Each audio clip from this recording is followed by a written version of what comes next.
Hello and welcome to another episode of Football Talk Podcast. My name is Ozzie and I'm your host for today's show. Another game in match week 29 as it's a double header for Liverpool.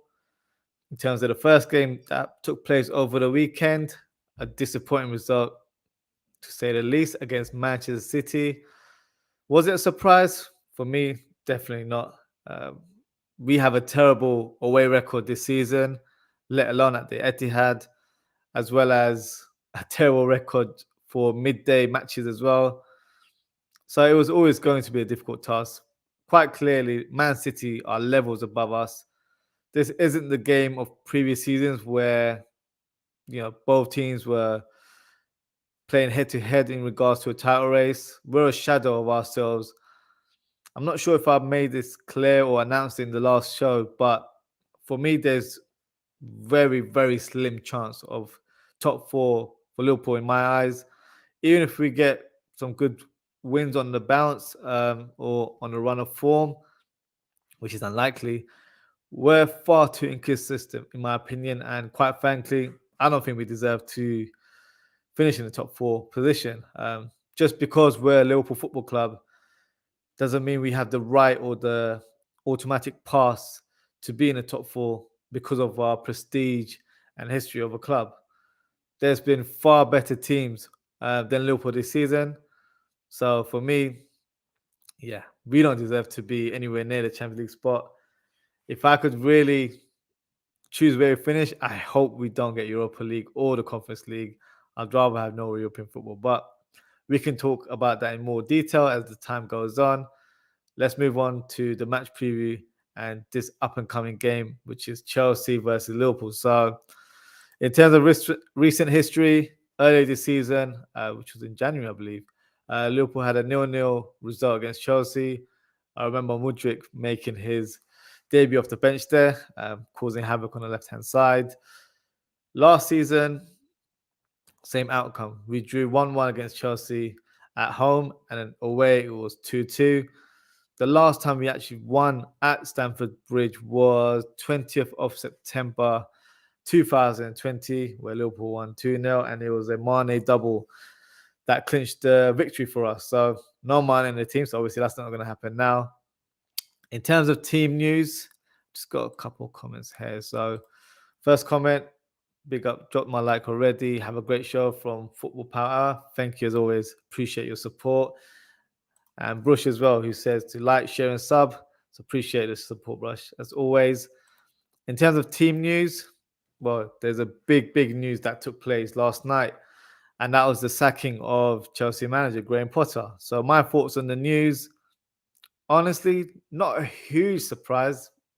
I thought he might have survived until end of the season, and they would have probably reassessed their season, which obviously has been abysmal to say the least, and then maybe looked out for an appointment straight away. I have a feeling that the reason they've taken this action is because they're after one person, and that is Nagelsmann, who just recently got sacked as Bayern Munich manager. So I think they've probably taken that on board and thought, you know what, someone that we would consider as the next coach is available. We're not doing really well right now, so this might be the right time to make that decision. So remains to be seen. I've heard there's speculation, but there's always speculation, isn't there? So let's see if he does become the next Chelsea manager. He's also linked with the Tottenham job. If I was to make a pun, I have a feeling that Tottenham might go for Brendan Rodgers as their next coach, who also got sacked yesterday. As the day of sacking yesterday from Leicester. But yeah, we can speak about that in the next show, which will be my Premier League review of match week 29, which will be taking place on Thursday. So we can go into more detail until then. In terms of Chelsea news, I believe Bruno Salto will take over from Graham Potter's duties. No further injuries from the weekend, from what I gather. It could be a different team in general. We have no idea because obviously this is Bruno's first game in charge. Could see a change in formation. Could see the exact same team. Who knows? It'll be interesting to see how he presents his team. In terms of Liverpool, no further team news as well in terms of the last match. Thiago and Diaz are still not available for this game. I believe Diaz has returned to training, but he's clearly not fully fit. Thiago has resumed full training, but I don't think he's any close to playing first team football right now. So, yeah, I think a lot of fans have high hopes of Thiago coming in soon. I personally don't. I think the injuries he suffered is a hip injury and it's a recurring one. So, it's not one way you'd want to rush Thiago into the team. And as we're not doing really well, I don't see the urgency of doing that now. So, Klopp did mention in the press conference that there will be several changes to the squad. So with that said, I will present the predicted lineup. So this is the lineup that I believe Klopp will go ahead with. And then what I'll also do is present the team that I would like to see playing against Chelsea tomorrow. So it will differ. Let me know what you think in the comments. So I think it goes without saying, Alisson is always first choice. Unless he has an injury, there's no other reason why he shouldn't start. So this is a predicted lineup. So I think Trent will play. He didn't have a great game, obviously, to say the least. I don't think he was as bad as the other left fullback, which is Robertson. I thought he was awful and shocking, and describing how many other ways you want to, he was dreadful. So with that said, I would go for Tsimikas in this game. I think he deserves a bit of a run, to be fair. Whenever he's played, he's looked positive. He's shown good variation in his passing. So I feel like this might be a time for him to stake a claim. We're not really playing for honours right now. So if he has a good game, hopefully that could lead to more consistent games for him until the end of the season. Back four. So obviously, none of the defenders were great against Man City. Let's be brutally honest. I think he might bring in Matip for experience, I think. And I think he'll stick with Van Dijk.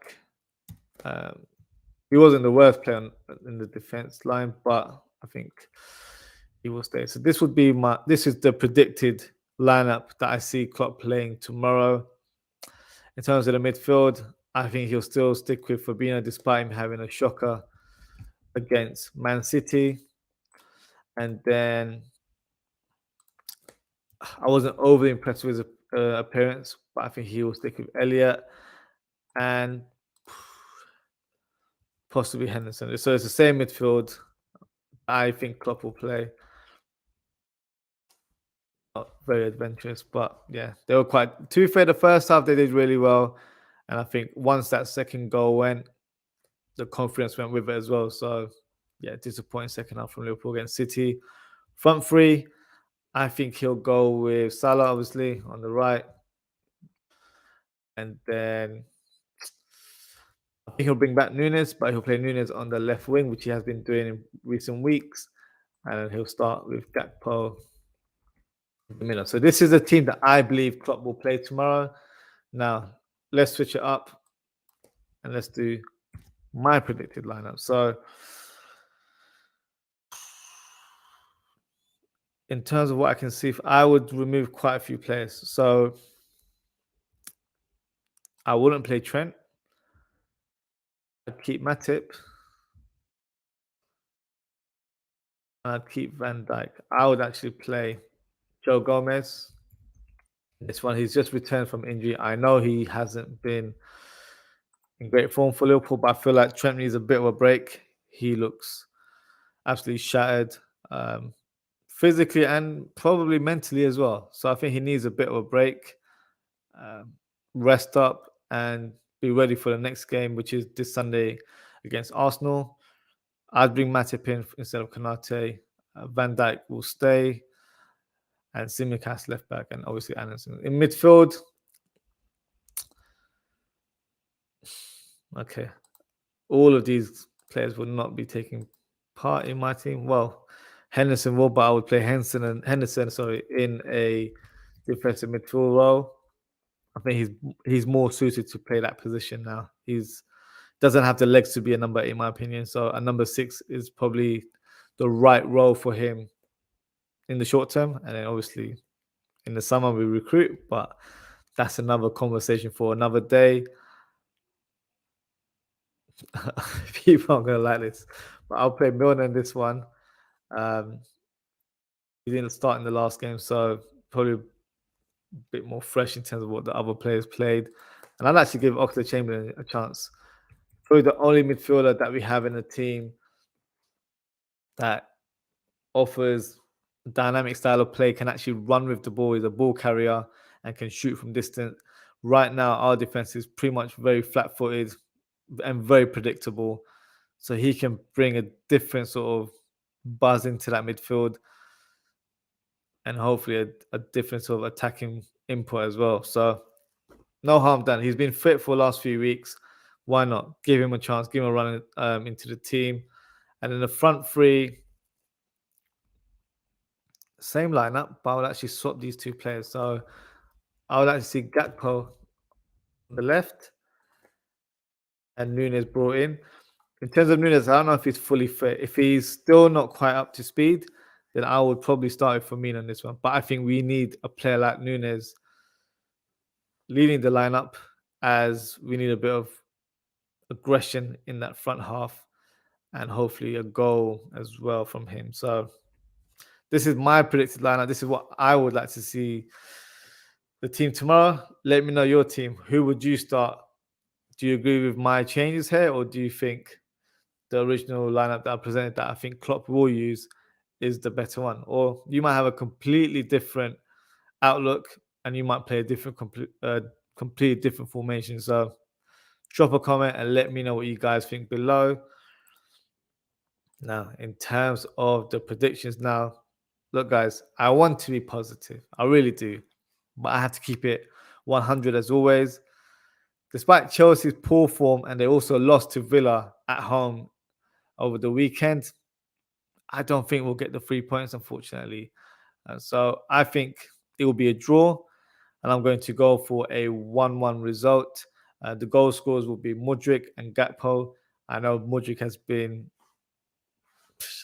below par since he's joined the club, but I just have a sneak feeling that he might turn up against Liverpool. So, and it always happens, teams or certain players that have had poor seasons always seem to show their true quality against us. But yeah, I guess it is what it is in that regards. So that's a quick episode for you guys. So thank you to everyone for tuning in. Thank you to Football Power Hour and Brush for your comment. If you haven't already, please don't forget to like, comment, and subscribe. I may not be able to do a match reaction straight after the game tomorrow evening, but I plan to do one the following day. So this will be on Wednesday. Unfortunately, it's going to be an odd time again. I know today's a bit of an odd time as well. I normally do it in the evenings. It will be in the morning around 10 a.m. It's Easter holiday, so I've got a busy week with the family. So I'm trying to fit as much content for you guys as possible. Follow me on social at OzzieFTP on Twitter and also Ozzie.ftp on Instagram.